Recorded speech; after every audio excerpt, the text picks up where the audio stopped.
Hi there. Enough of you have asked me in the course of the videos I've been doing on YouTube if I would do a video on some of my favourite or best finds. So here it is. Now it's really hard to choose what to put in. So I've decided to do two videos. The first one featuring coins and the second one featuring non-coins. And there will be 5 in each. And it has been hard choosing. I mean, I could have chosen 50 objects in each video, but obviously that just wouldn't work at all. So these are my favourite finds in each category. Not necessarily the most valuable, not necessarily the rarest, just to me, the ones that give me the most pleasure, the ones I like handling the most, my favourites. I've got my 2 main books to help. Spink, brilliant on anything post-Celtic and Roman, even though it does have those in it. It's no good for them.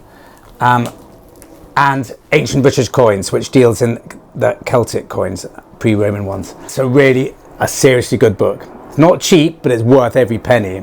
It's brilliantly put together. So, 5 coins. I'm going to put them in reverse order. We're going to start with the most modern. There's a bit of a gap between the most modern and the second most modern, but I wanted to have 1 milled coin, 1 hammered coin, and it turns out I've got 1 Roman coin and 2 Celtic coins. Ooh, where did that come from? Number 5 magically appeared, and it is a guinea of Charles II. Now, as I'm sure you all know, when you find gold, which has been buried sometimes for 2,000 years, it doesn't tarnish at all. It's exactly the same colour as it went in. It's the most exciting feeling that you can get. And I often tell people who haven't been out much before with me or when I'm tutoring that I hope they don't find gold too early on, otherwise they won't do anything else for the next 5 years. It's an addictive hobby at the best of times, but finding one of these, well, at your peril. Anyway, it's even more special because it's Charles II, 1684, the year before he died. It was the first type of gold milled coin to be produced, the Charles II guinea. 1663, I think, was the year the first one was produced, and this is 1684, the year before he died. It's in really good condition. You can even see his little moustache. It's rather raffish, roguish moustache. It's just an absolutely beautiful thing. I don't find many gold coins, but I mean, what more can I say? There's not much more you can say. They were named after the country, Guinea, in East Africa, where most of the gold was coming from to make these sort of things. And I can hear task! Come on, task! I can hear Tasky. Hello, come up here. Up. Come on, good boy. Oh, hello. What will be a little present. Look, gold. Go and find more of it. Anyhow, so that's the first one. Milled. In this case, it's got a diagonal milling to the outside. The really early ones had straight milling. The point being to stop clipping and filing. Number 5.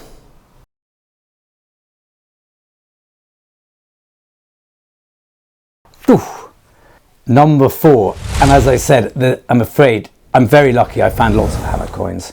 Very hard to choose one, but I've gone for an early Saxon one. So this is 1,000 years earlier, possibly. Probably dating from 650 to 750. It's a little silver sceat. S-C-E-A-T. I think it's sceat. This is the most popular pronunciation of it. And it's early Anglo-Saxon. It's what's called an R10 series. So it was made before they could pin it down to an exact king or ruler. Series R, variation 10. Standard with angular symbols and runes. It's just an absolutely beautiful coin. I can't say any more than that. It's in really good condition. It's got beautiful shapes and dots and letters and runes and all sorts of things. I think even a little face facing right there. I just think it's just, I mean, I can count the amount of Saxon coins on one hand easily that I've found, but this one is just completely, I mean, again, these coins to me speak for themselves. There's no point in me banging on about them for too long, because there's not much more that can be said about them. Early Anglo-Saxon period, circa 600 to 775.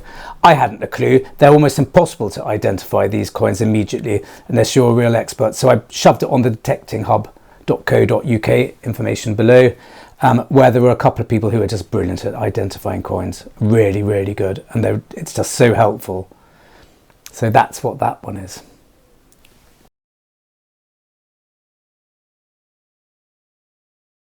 Number 3. I've been really fortunate. I found quite a few denariuses, silver coins, and siliquas. There's a couple of Republican ones there. Won't go into all that now.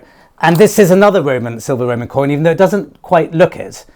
And it is my absolute favourite coin of all. I still haven't found Roman gold. Fingers crossed one day, but even if I did, I don't think I would like it as much as I do this. For some reason, I absolutely love this coin. It's Julia Domna. Julia Domna was the wife of Septimus Severus, the founder of the Severan dynasty, and she was empress between 193 and 211 AD. She was born to a Syrian Roman family, and from all accounts, she was quite a powerful lady in her own right and had quite a lot of sway. She was pretty cool from all accounts. But it's just the coin itself as well. There's the most wonderful portrait in such good condition.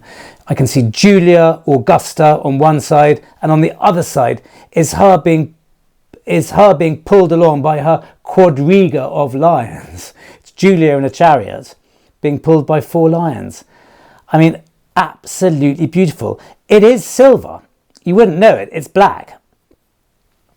I don't know why, particularly. It's obviously the alloy that constructs it. But that is just, I mean, the condition of this coin.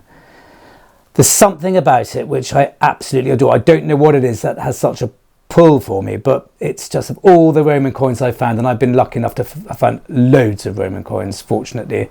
Not all in particularly good condition, most not in particularly good condition. So choosing one you would have thought would be really difficult. Not for me in this case. That, for some reason, is just my favourite by quite a long way out of all the other silver coins I've found and all the bronze ones in really good condition. That to me is, yeah, I think that's probably that could be my favourite coin of all, even though it's number 3, but that's because we're doing it chronologically.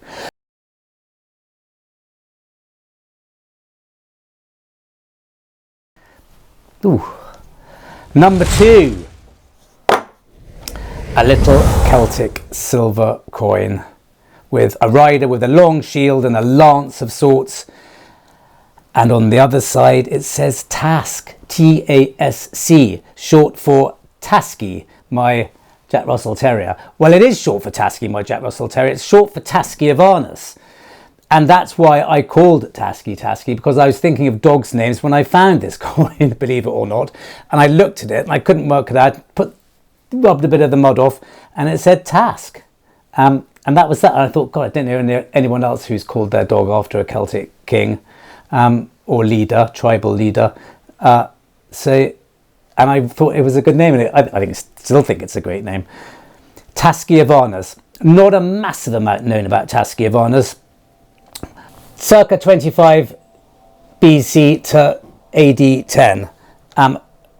It means killer of badgers, which my Tasky would probably love to do given half a chance, since he chases everything with murderous intent.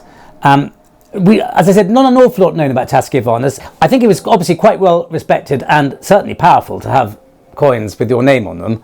But more importantly, perhaps, was the fact that he was father of Cunobelinus, who we know a lot more about, who was, a very well-known king of, I think most of he was Catavalorni, which is the tribe sort of north of London, sort of Bedfordshire, Cambridgeshire, sort of moving into East Anglia before the Iceni, all that lot. The Catavalorni and the Trinovantes are very close to each other, north of London, home counties, let's say.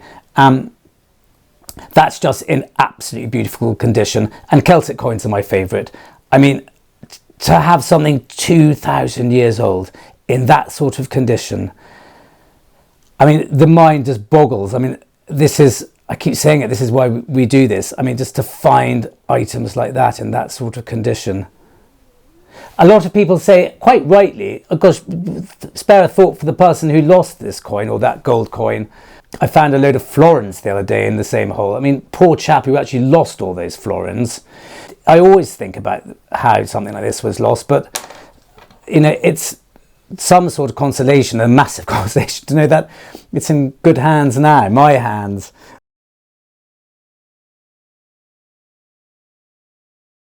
And number 1, again Celtic, but this time Celtic gold. Now, I'm really fortunate. I found 3 of these.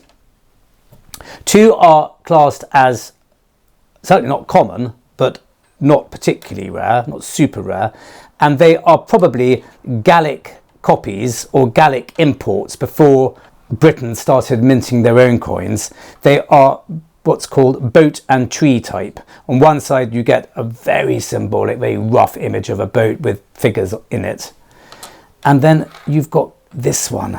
This was the first gold coin I ever found, and I honestly thought it was someone's filling when I first found it. I didn't want to jinx the fact that it might be a Celtic coin, even though I knew about them, and it looked like a gold filling. I thought some old farmers lost their gold filling in the field, and it was only when I got it back and started researching it that I realised roughly what it was. And it's only a bit later than that someone told me exactly what they think it is, and it's called a Sills Insular type. Now, I don't know why someone is so sure, or quite sure, that this was perhaps Sills himself. I think it was called Robert Sills, or Richard Sills, was a great academic and expert in Celtic coinage, reckons that this was the first type of coin ever to be minted in this country. To me, it looks fairly similar to the other 2. It's got a tree supposedly on one side, I can make out just, and it's got the boat with the people on the other. Now, clearer ones than this have a rosette apparently in the background behind the figures.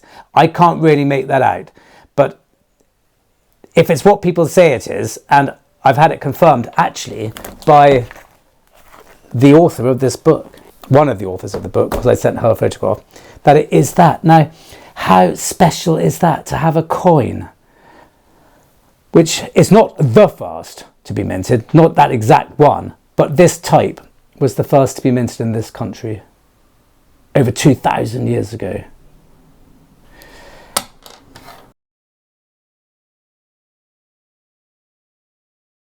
Anyway, back in my little box they go.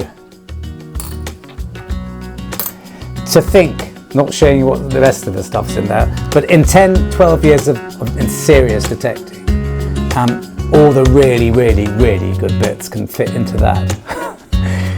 Something, isn't it? Thank you very much for watching. That was really good fun, and I will return soon with the part 2, which is of non-coin special favourite finds.